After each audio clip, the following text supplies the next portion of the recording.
بسم اللہ الرحمن الرحیم۔ السلام علیکم خواتین و حضرات، حسد نیکیوں کو ایسے کھا جاتا ہے جیسے آگ لکڑی کو یا خشک گھاس کو کھا جاتی ہے۔ یہ حدیث مبارک کا مفہوم ہے۔ حسد، جیلسی، بغض، کینہ، پھر تکبر جنم لیتا ہے۔ جیسے ہم دیکھتے ہیں، اگر انسانیت جب سٹارٹ ہوئی، ہم شروع سے اگر دیکھتے ہیں تو اللہ سبحانہ و تعالیٰ نے جب حضرت آدم علیہ السلام کو تخلیق کیا تو شیطان جو تھا وہ سب سے پہلے اس کے اندر حسد پیدا ہوا آدم علیہ السلام کے طرف، یعنی کہ پھر اس نے تکبر کیا کہ میں اس سے بہتر ہوں۔ جو حسد تھا وہ اس کو مروا گیا، تکبر اس کو مروا گیا۔ پھر ہم دیکھتے ہیں جو کائنات کا سب سے پہلا قتل ہوا تھا، اس انسانیت کا جو سب سے پہلا قتل ہوا تھا، حضرت آدم علیہ السلام کے ہی فرزند تھے، یعنی کہ ہم سب آدم علیہ السلام کی اولاد ہیں۔ تو جو کائنات کا سب سے پہلا قتل ہوا تھا، قابیل نے اپنے بھائی حابیل کو قتل کیا تھا، اس کی بنیاد بھی حسد، جیلسی۔ اس میں واقعے میں نہیں جاؤں گا، اس پہ پھر انشاءاللہ پھر کبھی تفصیل سے ویڈیو بنائیں گے۔ آپ اگر اس کو دیکھنا چاہیں تو یوٹیوب یا گوگل پہ آپ سرچ کر سکتے ہیں اس واقعے کو، قرآن میں بھی اس کا ذکر ہے۔ پھر ہم دیکھتے ہیں حضرت یوسف علیہ السلام کو ان کے بھائیوں نے حسد کی وجہ سے کنویں میں پھینکا، دور کیا باپ سے، حضرت یعقوب علیہ السلام سے۔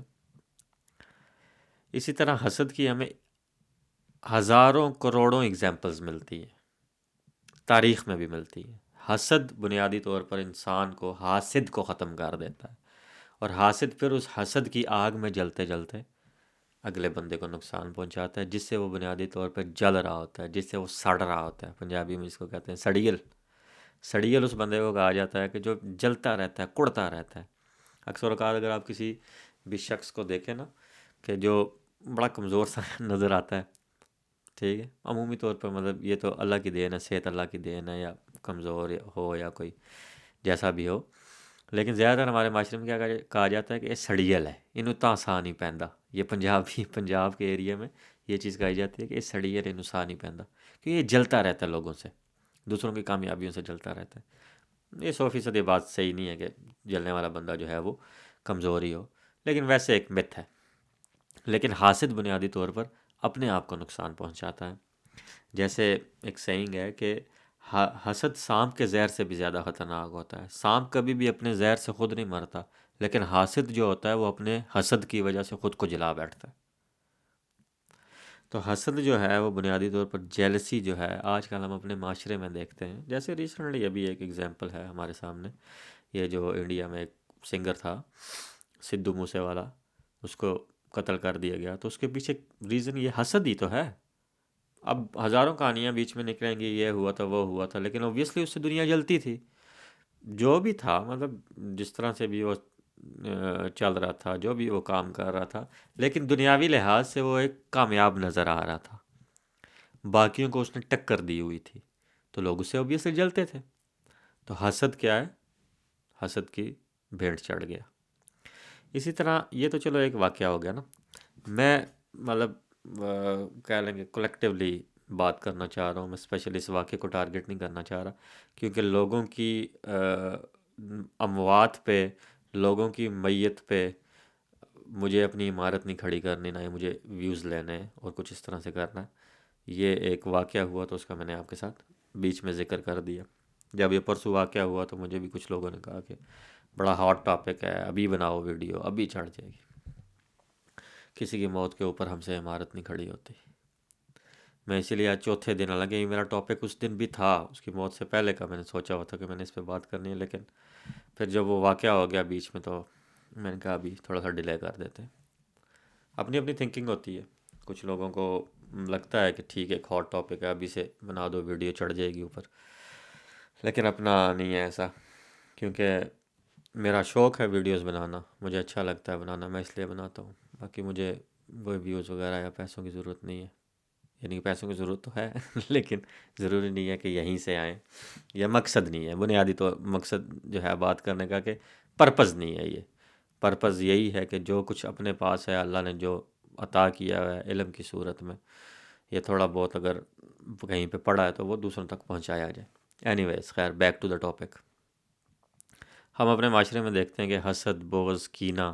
اور اس سے ایک اور چیز جو بڑی واضح طور پر سامنے آتی ہے کہ جیسے آئے دن آپ دیکھتے ہیں کہ ہر دوسرے گھر کی کہانی ہے یہ، کہ جی ہم پہ جادو ہو گئے، فلاں نے رشتہ دار نے جادو کروا دیے، زیادہ تر تو اپنے ہی ہوتے ہیں اس میں۔ تو اس جادو کروانے کے جو اس کے پیچھے بیہائنڈ دا سین جو کہانی ہوتی ہے وہ حسد ہی ہوتی ہے۔ یعنی اگر کوئی انسان غربت سے نکلتا ہے اور ترقی کر جاتا ہے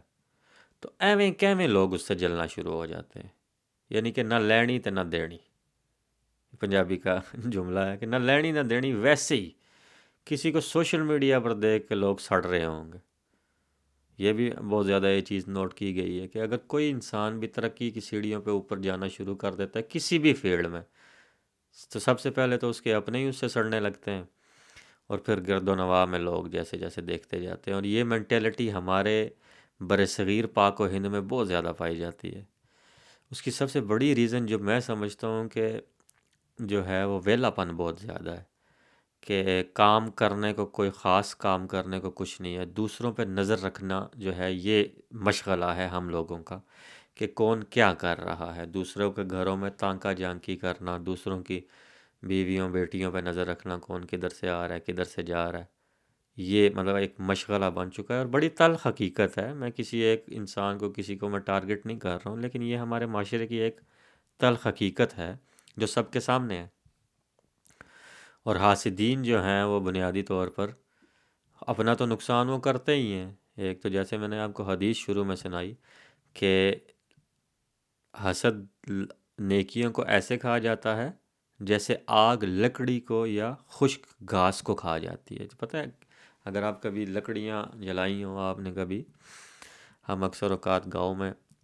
اپنے سردیوں میں، اللہ جنت نصیب کرے، میری دادی اماں جو ہیں وہ لکڑیاں جو ہیں وہ ہمارے لیے جلایا کرتی تھی، پھر بعد میں کوئلے وغیرہ ہوئے آگے، تو وہ جو خشک لکڑی ہوتی تھی اس کو آگ بڑی جلدی پکڑ لیتی تھی اور فوراً اس کو جلا کے راکھ کر دیتی تھی، جبکہ جو گیلی لکڑی ہوتی تھی اس پہ تھوڑا ٹائم لگتا تھا۔ تو نبی علیہ الصلوۃ والسلام نے اگزامپل دی ہے کہ اتنی جلدی جو ہے یہ حسد نیکیوں کو کھا جاتا ہے، اتنی جلدی یہ جو ہے یہ انسان کو اندر سے تباہ کر دیتا ہے۔ اور سب سے بڑا جو نقصان ہوتا ہے وہ حاسد کو یہ ہوتا ہے کہ وہ بے سکون رہتا ہے۔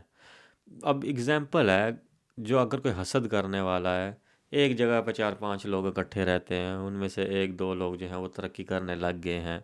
ٹھیک ہے، جو اب کوئی نہیں اگر کر پا رہا اور اس کے اندر حسد پلنا شروع ہو گیا تو وہ اپنے آپ میں ہی اندر ہی کڑتا رہے گا، اپنے ہی سکون برباد کرتا رہے گا، ہر وقت دوسروں کے بارے میں ہی سوچتا رہے گا کہ وہ آگے نکل گیا، میں پیچھے رہ گیا ہوں۔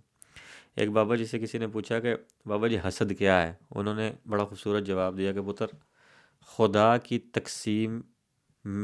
پہ اختلاف کرنا حسد ہے۔ اللہ اگر کسی کو دے رہا ہے، پیسہ دے رہا ہے، نام دے رہا ہے، دولت شہرت دے رہا ہے، عزت دے رہا ہے، تو وہ ہم سے چھین کر تو نہیں دے رہا نا، وہ تو اوبویسلی اس کے خزانے بھرے ہوئے ہیں، ہم سے تو کوئی اللہ چھین کر تو نہیں دے رہا کسی کو بھی جو ہم اس سے سڑے۔ بنیادی طور پر لوگ حسد کی وجہ یہ بیان کرتے ہیں کہ ہمارا حق مارا جا رہا ہے۔ حق مارنے کے اوپر حسد نہیں پیدا ہوتا کبھی بھی، حق مارنے کے اوپر ہمیشہ انسان کھڑا ہوتا ہے اس کے آگے، بلکہ جو حاسد ہوتا ہے اس کے برعکس اگر دیکھا جائے، وہ سامنے طور پر کبھی بھی نہیں آگے کھڑا ہوگا، وہ اندر ہی اندر سڑتا رہے گا، اور پھر جب حسد پیک لیول پہ پہنچ جائے گا تو سامنے وہ پھر اسی طرح سے آتا ہے کہ اگلے کو نقصان پہنچاتا ہے، اس کی بدنامی کرتا ہے، اس کو ڈی فیم کرتا ہے، یا اس کو پھر قتل کروا دیا جاتا ہے۔ تو حسد بہت بڑی بنیادی طور پر بیماری ہے، اگر کسی میں پائی جاتی ہے، یہ اپنا موازنہ کرتے رہنا چاہیے، اپنا محاسبہ کرتے رہنا چاہیے انسان کو کہ کیا یار میرے اندر یہ بیماری پائی تو نہیں جاتی، کیا میں کسی کی ترقی دیکھ کر یا میں کسی کو خوش دیکھ کر پریشان تو نہیں ہو جاتا، یا میں سڑ تو نہیں جاتا کسی کو دیکھ کر۔ یہ اپنا انسان کو محاسبہ کرنا چاہیے اٹ سیلف، اور ہمیشہ کرتے رہنا چاہیے، کیونکہ یہ ایسی بیماریاں ہیں جو انسان کی روح کو بیمار کر دیتی ہیں، اور جب روح کمزور ہونے لگتی ہے تو پھر نفس انسان کے اوپر بھاری ہو جاتا ہے، اور جب انسان کے اوپر نفس اس کا بھاری ہو جاتا ہے، اس کو اپنے قابو میں کر لیتا ہے، تو پھر انسان کا فاصلہ بڑھ جاتا ہے اپنے پروردگار سے، کیونکہ انسان پھر نفس کے تابع ہو جاتا ہے نا، روح تو کمزور ہو جاتی ہے۔ اور یہ جو بیماریاں، حسد، بغض، کینہ، جھوٹ، نفرت، دوسروں کی ٹانگیں کھینچنا، اس طرح کی مطلب جتنی بھی یہ ساری بیماریاں ہوتی ہیں سائیکلوجیکلی، اگر آپ کسی بھی شخص کے سے پوچھیں گے نا، مطلب ایک سائیکیٹرسٹ جو ہوتا ہے بنیادی طور پر، جو ڈاکٹر ہوتا ہے ایک، وہ انسان کے مائنڈ کو پکڑتا ہے کہ کیا پرابلم ہے اس کے ساتھ۔ اسی طرح میرے ذاتی رائے ہے، میری ذاتی انڈرسٹینڈنگ ہے کہ جو ایک اللہ کا ولی ہوتا ہے یا صوفی ہوتا ہے، کوئی بزرگ ہوتا ہے، تو وہ اپنی فیلڈ میں سائیکیٹرسٹ ہوتا ہے، وہ انسان کی ان بیماریوں کو پکڑتا ہے کہ یہ اس بندے میں یہ اس طرح کی یہ جو بیماریاں ہیں جو اس کی روح کو کمزور کر رہی ہیں، وہ پھر ان کے اوپر انسان سے ہی کام کرواتا ہے۔ یہ چیز ہمیشہ یاد رکھیے گا، کسی بھی بزرگ کا کوئی بھی تعویذ آپ کے اندر کی بیماریاں ختم نہیں کر سکتا۔ وہ پڑھنے کے لیے آپ کو کچھ دے، کیونکہ اللہ سے مدد طلب کی جاتی ہے نا،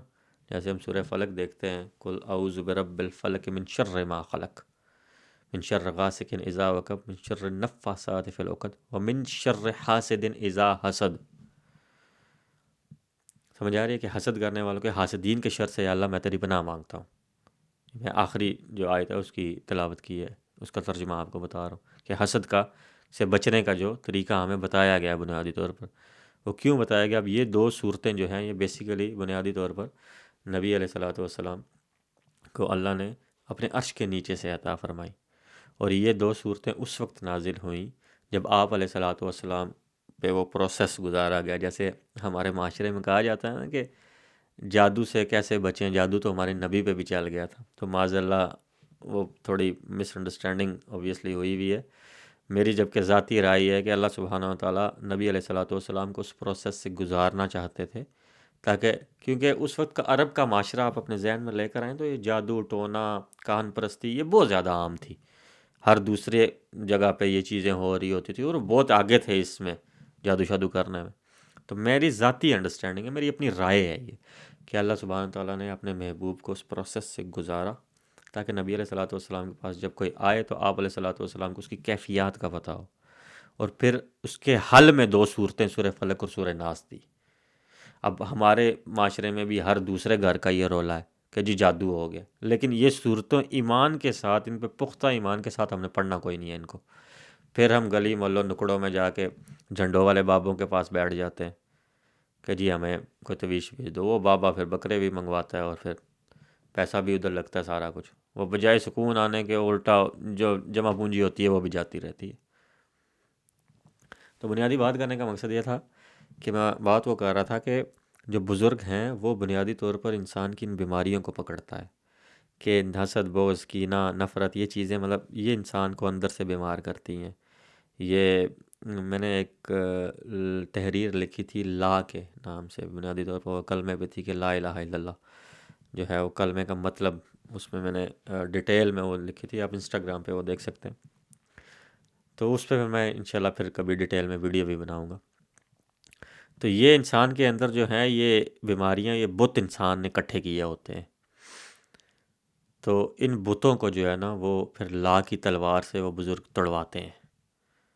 تو انسان جب ذکر الہی میں مشغول ہوتا ہے، جیسے اللہ نے قرآن میں فرمایا کہ جو رحمان کے ذکر سے غافل ہوتا ہے ہم اس پہ ایک شیطان مسلط کر دیتے ہیں اور وہ اس کے قریب رہتا ہے۔ اب جو شیطان اللہ نے خود مسلط کر دیا کیونکہ بندہ اللہ کے ذکر سے غافل ہو گیا تھا، وہ شیطان اب گلی نکڑ میں جھنڈے والے، موم بتیوں، اگربتیوں والے، دھوئیں والے بابے سے کیسے دور ہوگا؟ وہ شیطان تو پھر اللہ کی مدد سے ہی دور ہوگا نا، جب اللہ سے ہی مدد طلب کی جائے گی کہ یا اللہ مہربانی کر کہ ہم پہ یہ مصیبت آ گئی ہے، تو ہی مصیبتیں دور کرنے والا۔ تو بات چلی تھی حسد سے کہ یہ بیماری ہے، یہ آپ کو بیمار اور بہت بیمار کر سکتی ہے، کیونکہ اس سے دوسرے کا تو آپ نے نقصان کرنا بہت بعد میں جا کے، سب سے پہلے آپ نے خود کو تباہ کر لینا، جو سڑ کے حسد کر کے اپنا اندر کوئلہ بنا لینا ہے آپ نے، اور پھر جب وہ اس کی آگ بھڑک اٹھے گی تو وہ پھر آگ اسی طرح سے جا کے کسی کا آپ سر پھوڑ دیں گے یا کسی کو جان سے ہی مار دیں گے۔ مطلب ایکسٹریمزم اتنا زیادہ آپ کے اندر ایک لاوا پھوٹ پڑے گا اس حسد کی وجہ سے، اور حسد کا ایک نقصان اور یہ بھی ہوتا ہے کہ انسان تکبر میں بھی پڑ جاتا ہے، جیسے شیطان تکبر میں پڑ گیا تھا کہ اس نے یہ الفاظ ہیں اس کے قرآن میں ہے، وہ میں اس پہ بناؤں گا پھر کبھی انشاءاللہ ویڈیو، کہ اس نے بنیادی طور پر جو مکالمہ ہے اس میں اللہ نے جب اس سے پوچھا کہ تمہیں کس چیز نے روکا ہے اس کو سجدہ کرنے سے جس کو میں نے اپنے ہاتھوں سے بنایا ہے، آدم علیہ السلام کا اللہ سبحانہ تعالیٰ نے فرمایا، تو شیطان کہنے لگا کہ تو نے اس کو مٹی سے بنایا جبکہ میں آگ سے بنا ہوں اور میں اس سے بہتر ہوں۔ تو یہاں سے یہ چیز دیکھیں گے اس کے اندر حسد کا علاوہ اتنا پھٹ پڑا نا کہ اس نے کہا کہ جی نہیں میں بہتر ہوں، تو پھر اللہ سبحانہ تعالیٰ نے کہا کہ آج کے بعد تو راندا گیا ہے۔ تو یہ اتنی بڑی بیماری ہے جو حسد ہے بنیادی طور پر، اور یہ بہت واسٹ ٹاپک ہے، اس کے اوپر کبھی ڈیٹیل میں بھی بات کی جائے گی بہت ساری اگزامپلس کے ساتھ۔ اور اگر یہ بیماری پائی جاتی ہے کسی میں تو اس کو چاہیے کہ اپنا محاسبہ کرے، کیونکہ یہ لٹرلی بہت بڑی بیماری ہے، یہ انسان کا سکون تباہ کر دیتی ہے، انسان کو کہیں کا نہیں چھوڑتی ہے۔ اور کچھ حاسدین اس طرح کے ہوں گے کہ آپ کو سامنے پتہ چل جائے گا ان کے چہرے سے کہ سڑ گئے کسی بھی وجہ سے، کوئی بھی اگر آپ کی کوئی کامیابی دیکھ کے، آپ کی کوئی اچھی بات دیکھ کے، یا اگر آپ کو عزت کہیں سے مل رہی ہے تو تب دیکھ کے، یا سم ٹائمز آپ نے اگر کچھ اچھا پہنا ہوا ہے تو اس کو بھی دیکھ کر سم ٹائم ہوتا ہے نا۔ اور obviously اس کی بہت ساری وجوہات بھی ہوتی ہیں کہ اگر کسی کو کوئی چیز میسر نہیں ہے تو وہ پھر کمپلیکس کا شکار ہوتے، وہ حاسد بن جاتا ہے، حسد میں تبدیل ہو جاتی ہے وہ جو کمپلیکسٹی اس کی ہوتی ہے۔ لیکن اس کے اوپر ورک آؤٹ کرنے کی ضرورت ہے، اور سب سے بڑی جو میں ذاتی طور پر چیز سمجھتا ہوں جو انسان کو اس چیز سے بچا سکتی ہے وہ یہی ہے کہ انسان کا اس چیز پہ توکل مضبوط ہو کہ اللہ سبحانہ تعالیٰ نے میرے نصیب میں جو لکھا ہوا ہے وہ مجھے ملا ہے، اور وہ مجھے آگے بھی ملے گا۔ انسان اپنی طرف سے اچھائی کی کوشش صرف کرتا رہے، اور باقی اللہ جو کسی کو کچھ بھی دے رہا ہے تو میرے سے چھین کر نہیں دے رہا، کسی کو عزت دے رہا ہے، پیسہ دے رہا ہے، شہرت دے رہا ہے، دولت دے رہا ہے، کچھ بھی اللہ دے رہا ہے تو میرے سے چھین کے اللہ نہیں دے رہا، اس کے خزانے بھرے ہوئے، وہ جس کو جو چاہے دے۔ جیسے اکثر اوقات ہوتا ہے کہ کسی کی، میں اکثر پنجابی میں کہتا ہوتا ہوں کہ جے کسی دی گڈی چڑھی ویکھ لو نا تو کچھ سڑنا نہیں چاہیے، کیونکہ گڈیاں چڑھانے والا اللہ ہے، وہ جس کی چاہے گڈی چڑھا دے۔ تو جیلسی جو ہے یہ بنیادی طور پر حسد، یہ ختم کر دیتا ہے انسان کو۔ پھر کچھ ٹائم بعد اگر اس پہ کام نہیں کیا جاتا تو یہ اتنا پک جاتا ہے کہ بڑا مشکل ہو جاتا ہے پھر اس سے چھٹکارا پانا۔ مضبوط ہو جاتی ہے نا چیز، آپ جیسے دیکھیں ایک کچا سیمٹ ہے، اس کے اوپر اگر آپ کچھ لکھ دیتے ہیں تو جب وہ سیمٹ سوکھ جائے گا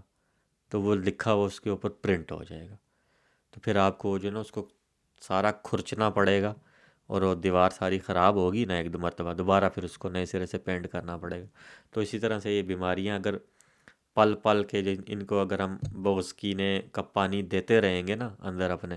تو یہ آہستہ آہستہ بڑی ہوتی ہوتی ایک تناور درخت بن جائیں گی، اسی طرح پھر وہ سیمٹ کی طرح یہ پک جائیں گی، یہ چھپ جائیں گی ہمارے اندر۔ پھر جب ایک وقت آئے گا ہمیں جب ہوش آئے گی، ہم ان کو ختم کرنے کی طرف بڑھیں گے نا تو پھر بڑی تکلیف ہوگی اندر سے، وہ پھر اندر سے کھرچنا پڑے گا سارا کچھ۔ مطلب اس کو ریغمال کا بھی دیکھا آپ نے، اکثر اوقات جیسے لوہے کے دروازے یا ونڈوز باریاں ہوتی ہیں نا، ان کو جب پینٹ کیا جاتا ہے تو پہلے ان کو ریغمال مار کے وہ پرانا رنگ اتارا جاتا ہے، تو وہ جب ریغمال پھر اندر پھرے گا نا تو پھر بڑی تکلیف ہوگی۔ تو اس لیے اپنا محاسبہ کریں، اور اگر تو یہ چیزیں پائی جاتی ہیں کسی کے بھی اندر، اوبیسلی میں خود ذاتی طور پر ہر روز اپنا محاسبہ کرتا رہتا ہوں کہ کہیں یہ چیزیں میرے اندر تو نہیں پائی جاتی ہیں، اگر کچھ پرسنٹ بھی پائی جاتی ہیں تو میں ورک آؤٹ کرتا رہتا ہوں اس چیز کے اوپر کہ نہیں۔ اور یہ اللہ کا ذکر جو ہے، اللہ سے مدد طلب کرنا، یہی چیزیں جو ہیں یہ انسان کو پھر جو ہے چھٹکارا دلا سکتی ہیں اس طرح کی بیماریوں سے۔ تو خیر یہ آج کا ٹاپک تھا، بات تھوڑی سی لمبی ہو گئی ہے، گلا بھی خشک ہو گیا، بولنے کی عادت نہیں رہی ہے اب اتنی۔ خیر دعا میں یاد رکھیے گا، انشاءاللہ پھر ملاقات ہوگی آپ کے ساتھ، خیال رکھیے گا، فی امان اللہ۔